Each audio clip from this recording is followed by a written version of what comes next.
I'm Edie Lush, and I'm inside the Hub Culture studio. What do you think about our studio? I love it. It's open. It's transparent. It really Everybody is. can see what we're saying and doing. Exactly. So I'm really pleased that you've joined me. Thank Kathy you. Calvin, you're the president and CEO of the UN Foundation. Correct.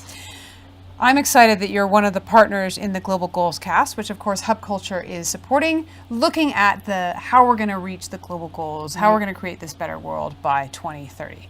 What's been exciting for me is to have so many people in here who think that the momentum behind the goals is much more than we saw, for example, for the Millennium Development Goals. Why do you think that is? Well, I think there's a whole bunch of reasons. First of all, we learned a lot from the MDGs, and we don't want to replace and repeat what happened there. And second, they were about people at the lowest poverty levels. These goals are about every single one of us, every single one of our countries, and making sure we leave no one behind. Those are really powerful principles that everybody can get behind. Second, when you look at 17 goals, you might say that's way too many, but they reflect everything about our lives. Life under the sea, consumption, health, education, gender. They really go to the heart of everything that we want to be better for our lives, whether we're in the United States or Belarus or you name it. So I think there's a lot of excitement about that. Third, this time everybody's at the table. Last time the private sector kind of watched and waited. This time they are in, they are leading. I would say the private sector is deeper in some ways than the nonprofits. I'm holding my own sector a little accountable and saying, come on, come on. Right. They really understand it's a framework that their shareholders will understand, to some degree their financial analysts will understand, and that it actually gives them not only a place to put their charity money, but actually a way to judge how well they are being held accountable by the citizens of the world. We learned a lot at this Davos about trust. If you're going to earn people's trust, you have to show them what you're doing to save the planet and make lives better for people. So it's all working. So it's interesting to me that in terms of the people who are pushing for example, investment through the Sustainable Development Goals, it's millennials and women. Yes. And a lot of the opportunities are coming through this idea of partnerships. And I know that that's something that you work on. So tell me something about that. Well, you know, we were founded as a partnership. Ted Turner created the foundation actually 20 years ago. This year, it's our 20th Happy anniversary. birthday. Thank you. So I've actually been thinking a lot about what happened 20 years ago, why it was such a big new idea to give $1 billion to support the UN, not put it in a foundation with your name on it, but actually support the UN. And the big idea was, let's do something in partnership. And so not only was the creation of our foundation through Ted Turner for the UN a big idea, but coming right after us, Global Fund, Gates Foundation, Global Compact, Gavi, the Global Reporting Initiative, people felt it was time for big partnerships and coalitions all working together, pulling sectors together, because we can't get it done any other way, to get something done. And that's the fastest way to get to scale, it's the fastest way to find new solutions, it's the fastest way to be innovative.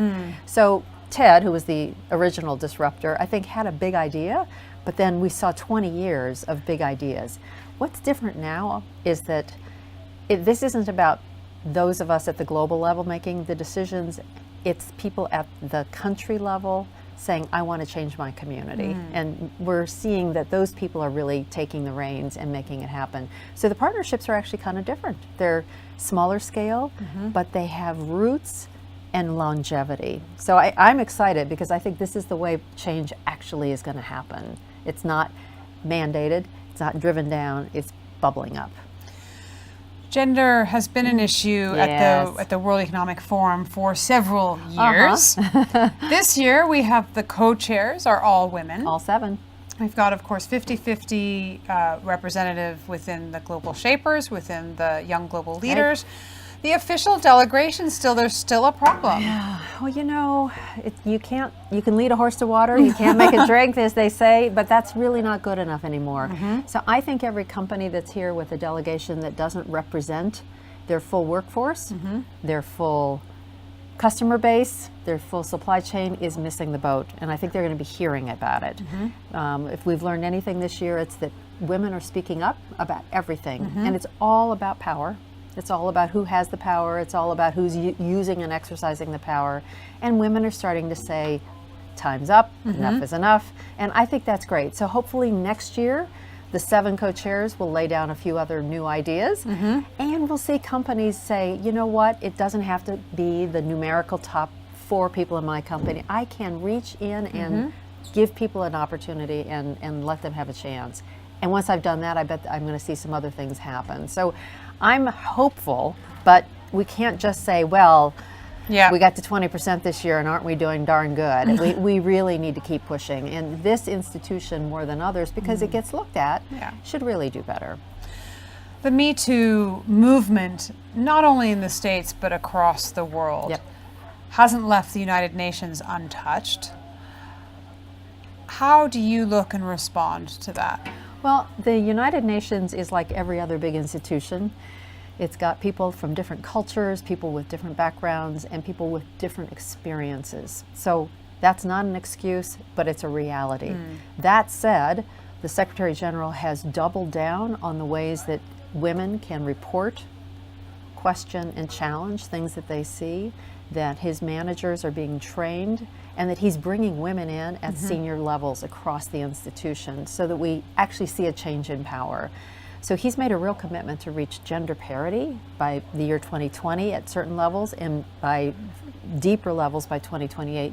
That to me makes more change and more difference than almost anything. If you have more women, more numbers, I think we'll see change.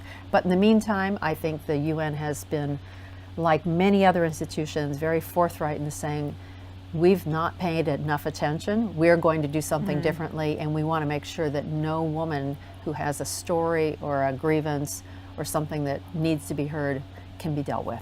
Kathy, thank you very much for stopping into the Hub Culture Studio. Oh, my pleasure. Here in Davos, and Thank I'm you. Edie Lush. Edie.